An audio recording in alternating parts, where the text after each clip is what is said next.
ये एक दोस्तों की कहानी है जिसका नाम है साथ जो निभाया। ये राहुल और अमित की कहानी है। दोनों लोग एक ही गली मोहल्ले में रहते थे और एक ही जैसे कुछ सपने थे। दोनों लोगों ने अपना कॉलेज पार किया, ख़त्म किया। उसके बाद दोनों लोग अपने करियर की चिंता थी। करियर बनाते बनाते तो अमित की तो कुछ दिनों में नौकरी लग गई और राहुल को अपना खुद का बिजनेस करना था।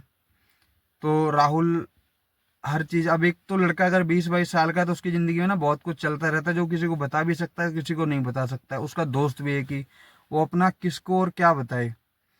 तो अमित की नौकरी लग गई, अमित अपना सेट हो गया और इसी बीच राहुल के दिमाग में आया कि मैं दुकान खोल लेता हूँ, क्योंकि दुकान एक आसान रहती है, दुकान खोल के कहीं भी बैठ जाओ। बड़ा स्टार्टअप के लिए तो बहुत सारे पैसे चाहिए होते हैं। तो राहुल ने तो अपनी दुकान खोल ली और उस पर ग्राहक भी नहीं आते थे, वो कर्जे में जा रहा था धीरे धीरे। शुरुआत में आसान नहीं था ये सब, धीरे धीरे चलता रहा चलता रहा।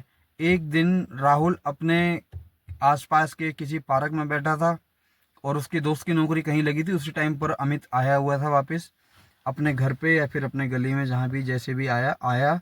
तो उसने राहुल को देख लिया बैठा हुआ, उससे पूछा भाई क्या हो गया। तो राहुल ने बताया कि भाई जो मैंने बिजनेस किया था वो चल नहीं रहा है, दुकान कर्जे में है, दुकान चलती नहीं है।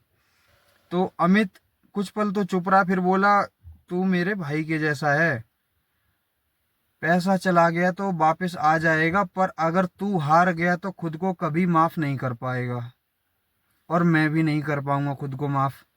अगले दिन अमित ने सारी सेविंग्स, करीब 2-2.5 लाख रुपए राहुल को दे दिए। कोई कागज नहीं, कोई गारंटी नहीं, बस एक भरोसा दे दिए। राहुल ने उसी पैसे को दुकान का नया रूप दिया, सोशल मीडिया मार्केटिंग शुरू की और धीरे धीरे ऑर्डर आने लगे।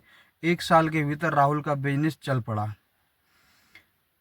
उसके अमित हम्म, उसने अमित को ना सिर्फ उसका पैसा लौटाया बल्कि उसके साथ बिजनेस पार्टनरशिप भी करी। और आज दोनों लोग एकदम सुखी हैं क्योंकि दोनों ने एक दूसरे का साथ दिया है, सफल कंपनी चला रहे हैं।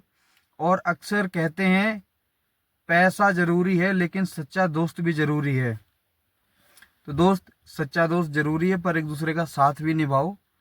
पैसे के चलते ना, और बार बार अगर किसी से पैसे आपको लेने पड़ रहे हैं और अगला इंसान भी आपको पैसे कब तक देगा, कभी ना कभी तो कहेगा ना भाई तू बस मेरे से पैसे मांगता है। तो ऐसी दोस्ती मत रखना जिसमें पैसे ही पैसे चलते रहें। अपना साथ दो, सुख दुख में साथ दो जितना दे सकते हो। जब ना हो तो सामने से बोल दो कि भाई अब नहीं हो पाएगा, क्योंकि ना फिर दिक्कत आ जाती, फिर भरोसे बात आ जाती कि यार तू मेरे को पैसे के लिए याद करता है। तो भाई धन्यवाद स्टोरी सुनने के लिए, बहुत बहुत धन्यवाद।